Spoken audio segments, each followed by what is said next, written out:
Pour ne rien manquer, abonnez-vous maintenant. On recrute à tour de bras des cadres. Bonjour Éric Revel. Patrick, bonjour à tous. Oui, ça c'est plutôt une bonne nouvelle sur le front de l'emploi. 600 000 cadres ont été recrutés ou vont l'être. C'est ce qu'on a appris de la part de l'APEC. C'est l'Association pour l'emploi des cadres.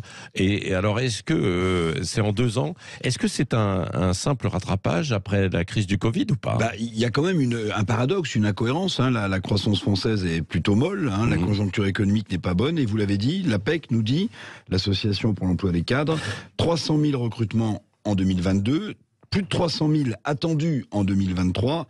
Ça fait donc plus de 600 000 cadres de recrutés sur 2 ans. Les experts le disent, l'étude de l'APEC le montre, ce dynamisme dépasse largement le simple rattrapage de la crise Covid. Il y a une véritable dynamique en ce moment dans le pays. Les entreprises recrutent en anticipant peut-être, écoutez bien, une reprise économique. Oui, alors est-ce que tous les secteurs recrutent et quels sont ceux qui recrutent le plus? Alors ceux qui recrutent le plus, c'est le secteur informatique, l'ingénierie, recherche et développement et le conseil. D'ailleurs, il faut noter que les Bac+5, les jeunes, les futurs cadres, trouvent en ce moment un job en moyenne 9 mois après leur première recherche, donc toujours d'après cette étude de l'APEC. Mais il y a d'autres secteurs aussi qui virent du monde, qui n'embauchent pas.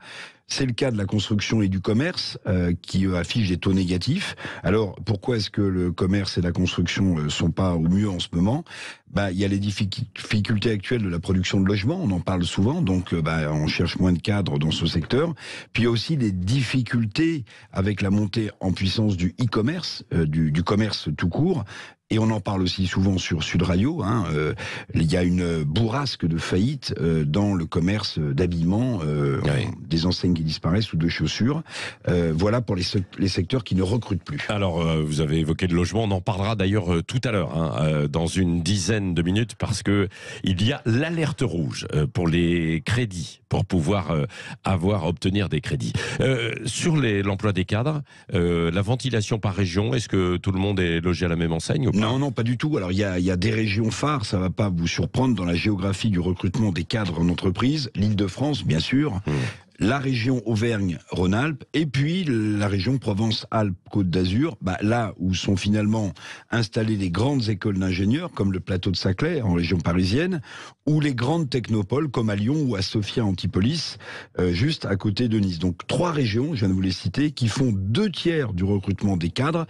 Ce qui demande quoi? Ce qui demande une grande mobilité pour postuler à ces emplois quand on habite ailleurs. Or, la mobilité salariale n'est pas une culture historique française comme aux États-Unis, donc il faut se déplacer dans ces 3 régions pour trouver un job quand on est cadre.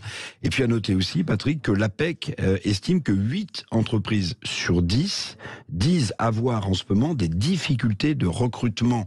Les cadres se montrent, eux, de plus en plus exigeants, forcément, ils sont aussi en position de force, c'est ce qui explique peut-être le décalage. Qu'est-ce qu'ils demandent? Ils demandent du salaire, de la formation, de la mobilité, et la progression hiérarchique dans l'entreprise. Et puis, surtout, cette motivation récurrente qu'on retrouve et qui explique peut-être d'ailleurs l'actuel blocage sur la réforme des retraites. Les cadres, comme les autres salariés, veulent donner du sens à leur travail. Une demande intergénérationnelle adressée finalement aux recruteurs en entreprise, qu'on soit cadre ou non cadre. Merci Éric Revel. Si vous voulez commenter, vous n'hésitez pas, 0826 300